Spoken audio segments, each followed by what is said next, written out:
Bem-vindas e bem-vindos a mais um Mergulho Profundo. Hoje o nosso tema é a evolução dos modelos de gestão na administração pública aqui no Brasil e vamos focar bem em como isso, como isso acabou transformando o poder judiciário.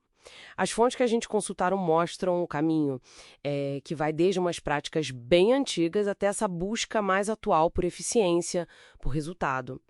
A nossa missão aqui é entender essa jornada, o porquê dessas mudanças e o que isso significa para a justiça hoje. Ok, vamos tentar desmistificar um pouco isso. Basicamente, a gente pode pensar em três grandes modelos, né? O patrimonialista, depois o burocrático e, mais recentemente, o gerencial. A ideia é ver como a gente saiu, daquela confusão entre público e privado, passou por uma fase de muita regra, muita rigidez, para chegar hoje nessa busca por mais eficiência mesmo. Exato. O ponto de partida é o modelo patrimonialista. Isso é herança lá do Brasil, colônia. Basicamente, o público e o privado se misturavam completamente. O que era do governante e o que era do Estado. Não tinha muita distinção. E isso, claro, abria espaço para muito nepotismo, para corrupção. Era um sistema, assim, bem disfuncional, né? E foi justamente essa ineficiência toda que meio que forçou uma mudança. E aí que entra o modelo burocrático, imagino, aquele inspirado nas ideias do Max Weber, que aqui no Brasil teve um marco importante com a criação do DASP, lá em 1938. A promessa era diferente, né? Sim, a promessa era outra. Era trazer racionalidade, impessoalidade para as decisões, criar regras claras, universais e, fundamental, o mérito para entrar no serviço público, né? Os concursos. Isso foi, sem dúvida, muito importante para combater aquele clientelismo ou patrimonialismo e para começar a profissionalizar a máquina pública. Um avanço. Faz sentido. Mas, assim, esse modelo burocrático também não é perfeito, né? Ele acabou trazendo outros problemas. Trouxe sim. O lado bom foi esse combate ao patrimonialismo. Mas, com o tempo, o excesso de formalismo, a lentidão dos processos, aquele foco quase que exclusivo nos procedimentos, nos meios. Isso acabou engessando muita administração. O processo virou um fim em si mesmo, muitas vezes, mais importante que o resultado para o cidadão. É fascinante ver como a solução para um problema acaba gerando outros, né? Essa rigidez toda. Essa rigidez, então, preparou o terreno para a próxima onda de mudança. E aqui a coisa fica bem interessante, que é o modelo gerencial. Ele começa a ganhar força ali pelos anos 90, mais ou menos. Qual foi a grande virada aqui? A grande virada, eu diria, foi a mudança de foco. Sair dos procedimentos, dos meios e focar nos resultados, nos fins, na eficiência, na qualidade do serviço que é entregue para o cidadão. Tem uma inspiração muito clara que vem da iniciativa privada, né? Conceitos como gestão pela qualidade total, foco no cliente que, no caso do serviço público, é a sociedade. Mais flexibilidade, mais orientação para o resultado final. E como isso se concretiza? Quais são os pilares desse modelo gerencial? Olha, a gente pode destacar alguns pontos-chave. Primeiro, a descentralização. Dar mais autonomia para quem está na ponta. No judiciário, isso se reflete na autonomia administrativa e financeira dos tribunais, que está lá no artigo 99 da Constituição. Outro ponto é a avaliação de desempenho, a ideia de meritocracia associada a resultados. E, claro, o uso intensivo de tecnologia. Isso é crucial. O processo judicial eletrônico, o PJ, é um exemplo perfeito disso. O PJ ligado diretamente àquela busca pela duração razoável do processo, né? Que está na Constituição também. Exatamente, no artigo 5º. A tecnologia como ferramenta para agilizar. E, por fim, um pilar fundamental é o planejamento estratégico. Definir metas, usar indicadores para medir o desempenho, para saber se a gente está chegando onde quer. Mas no judiciário, especificamente, essa mentalidade gerencial demorou um pouco mais para engrenar, certo? Não foi automático nos anos 90. Demorou sim. Foi um processo mais lento. Mas o grande catalisador, o marco decisivo mesmo, foi a Emenda Constitucional número 45 de 2004, a famosa reforma do Judiciário. Essa emenda não só alterou a estrutura, mas ela realmente injetou essa necessidade de gestão, de eficiência, e criou um órgão central para impulsionar isso. que é o Conselho Nacional de Justiça, o CNJ, previsto lá no artigo 103b da Constituição.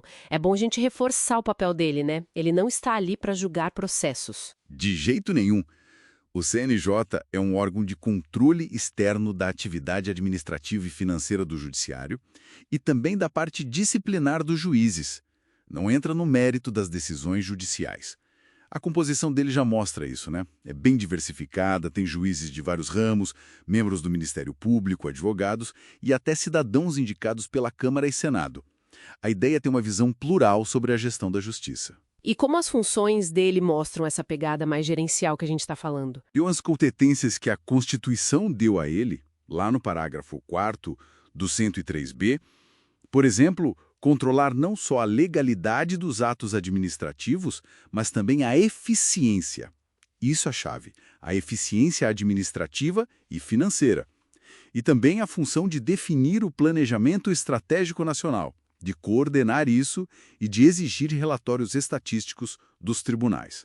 Ou seja, é uma gestão baseada em dados, em evidências, buscando transparência e a chamada accountability, a prestação de contas à sociedade. Tem algum exemplo prático dessa atuação do CNJ na estratégia? Assim, um bem concreto é a Resolução CNJ número 325 de 2020. Ela estabeleceu a Estratégia Nacional do Poder Judiciário para o período 2021-2026. Lá estão definidas a missão, que é realizar a justiça, e a visão, que é ser um judiciário reconhecido pela sociedade como efetivo, ágil e transparente. Isso mostra como o CNJ tenta direcionar todo o sistema, né? Dar um norte. Entendi. Então, temos o modelo, temos o órgão impulsionador, mas na prática, quais são os desafios para implementar tudo isso hoje? Porque imagino que não seja simples. Não é nada simples. Talvez o maior desafio seja a cultura organizacional. Mudar leis, sistemas é uma coisa. Mudar a mentalidade, a cultura, que ainda é muito arraigado no modelo burocrático, é bem mais difícil. Há uma resistência natural. Outro ponto é uma tensão constante, sabe? Entre buscar mais eficiência, mais celeridade e, ao mesmo tempo, respeitar todas as garantias do processo legal, como o contraditório, a ampla defesa. É um equilíbrio delicado para o juiz, que agora também precisa ser um pouco gestor. Faz todo sentido. E tem mais alguma coisa? Sim, tem o desafio da comunicação.